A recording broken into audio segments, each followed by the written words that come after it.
For those of you that are new here, we're a family that bought 140 acres off-grid in Australia. Paul's just been working on trying to get the motor fixed for the old well that's on the property that we haven't tried to explore or use yet. The guy that sold us this property said that he's not sure whether the well has been used for 50 or even 100 years. We've had 10 teenagers camping on our property over the last few nights, and they're just about to head off. Now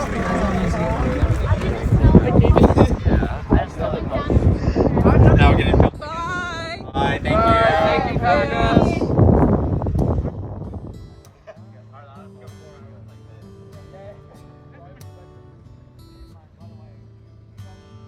I'm pretty sure that besides the cold weather, they enjoyed their camping trip out here.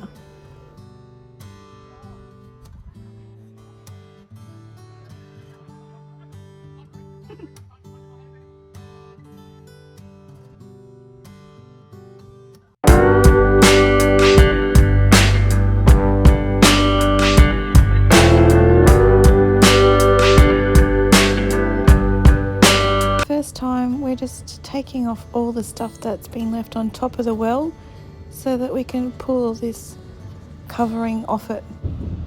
So basically our bore or our well is a hole that's been drilled into the ground and filled up with groundwater. We don't really know how much water is in there because we've never been able to look down there so far, but we have heard dripping, so when it's splashing on the water down the bottom, we realise that there is water in there. Paul discovers a big spider, I think it's a huntsman, under all these wood posts. Yeah, that's a big one. Let's show you the spider.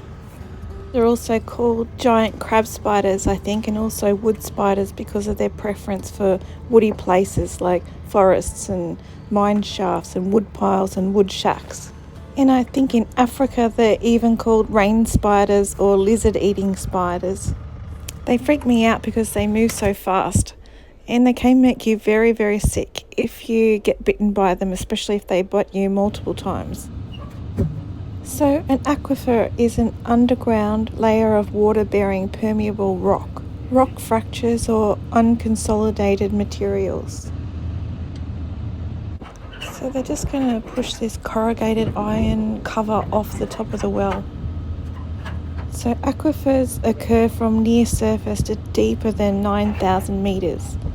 Those closer to the surface are not only more likely to be used for the water supply and irrigation in places like this, but they're also more likely to be replenished by local rainfall.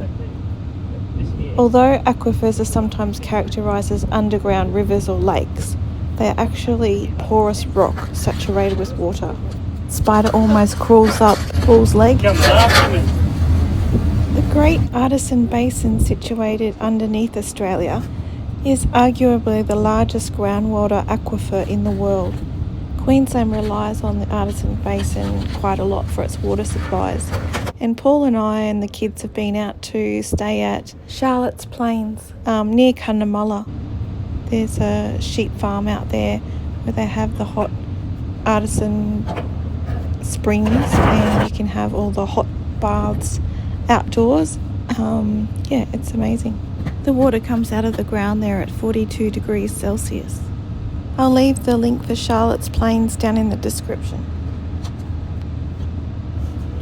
Paul's just checking for spiders and snakes before he moves the corrugated iron away.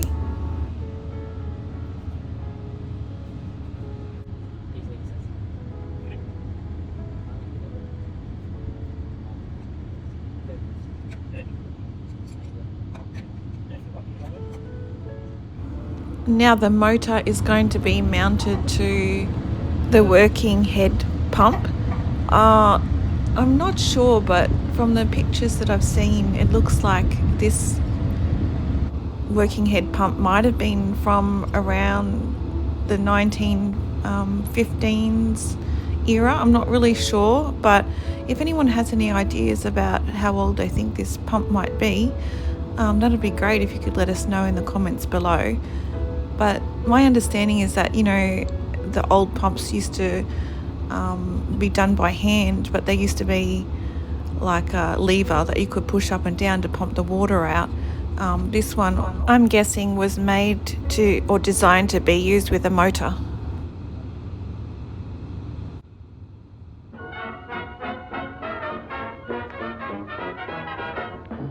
London dropped its dignity. Yeah. So has France and Germany. Yeah. All hands are dancing to a raggedy melody full of originality. Sing it, folks. The folks who live in sunny Spain. Give it out, give it out. Dance to a strain they call the Spanish tango. Baby.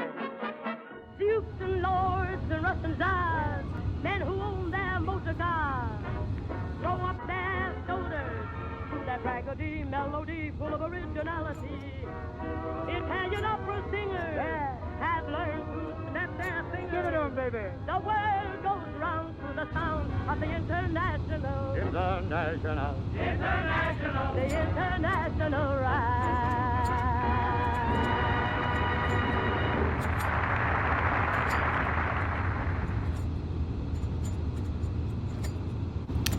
I'd be interested to know if this pump is an antique Myers piston pump.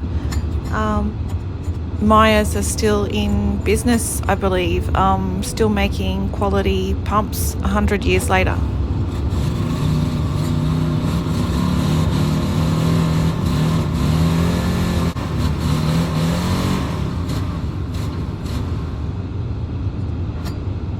I think our motor is quite old as well and still needs a bit of work to be able to get it going well.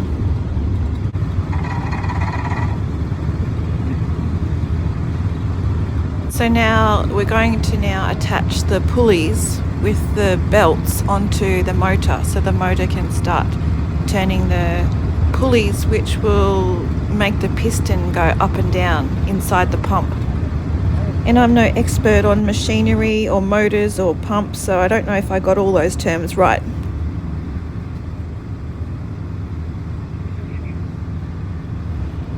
This pump is so old we don't even know if it's going to work at all.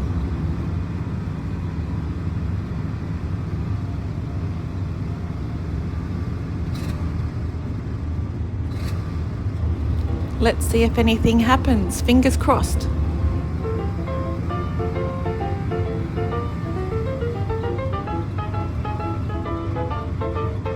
It's working. It's really amazing how things so old can still be such quality that they work so long after. So are we ever going to get water out of this well? Wait for it.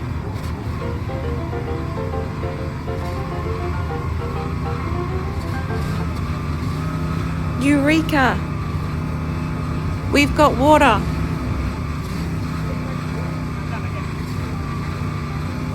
So the water coming out at first was quite dirty, probably because the well hadn't been used in so long.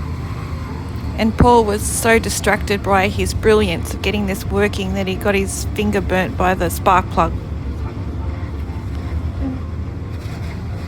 The more water that came out, the clearer it seemed to get.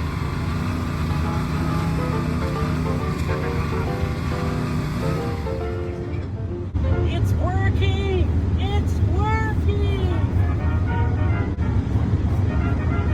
The well is working. Let's take you over and show you down inside the well.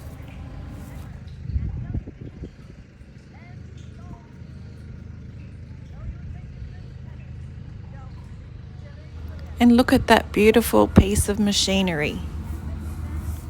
I never thought I'd say anything like that. What do they know concerning love?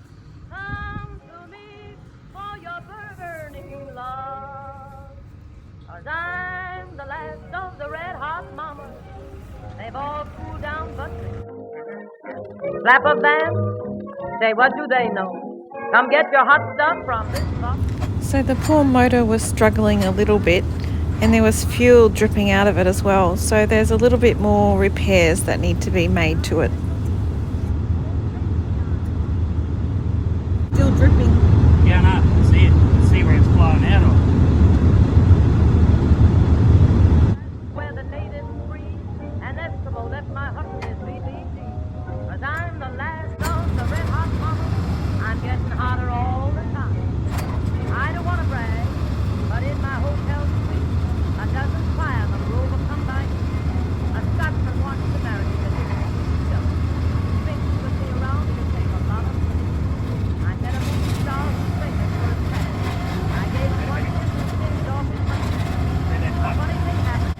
So now that we know that we can access some water from our well, this is going to make things so much easier as long as we can get the water pumping out on a regular basis.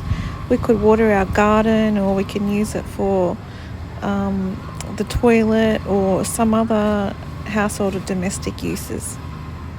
We definitely couldn't drink it at this stage because it's been possibly stagnant for so long. We don't know if it's been contaminated or if it's got bacteria or high levels of salts or minerals in it, so it's definitely not for drinking at this stage. You can see in that white bucket how dirty the water is.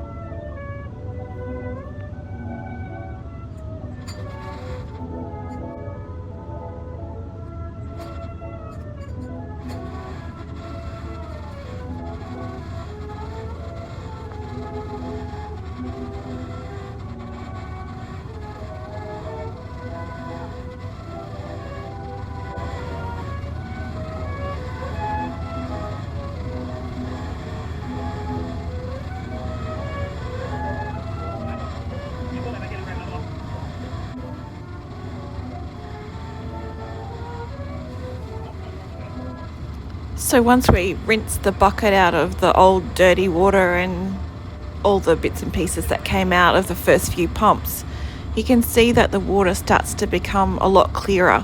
And in the end, we got a bottle of water that was quite clear. It's just a little bit cloudy.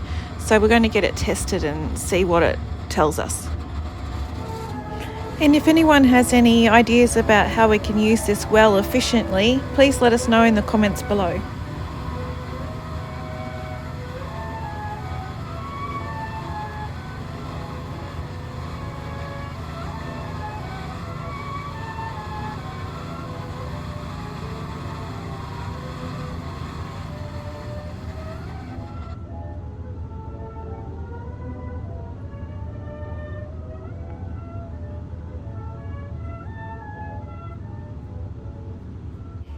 And then Nana Mary came down to have a look, so one more demonstration.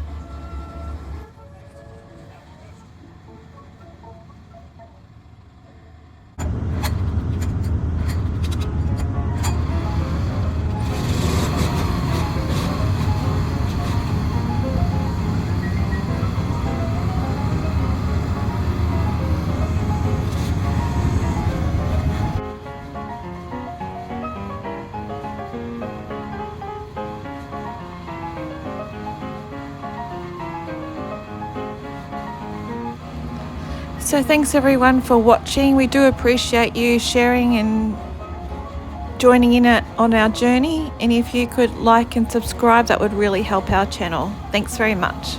And chat to you next time.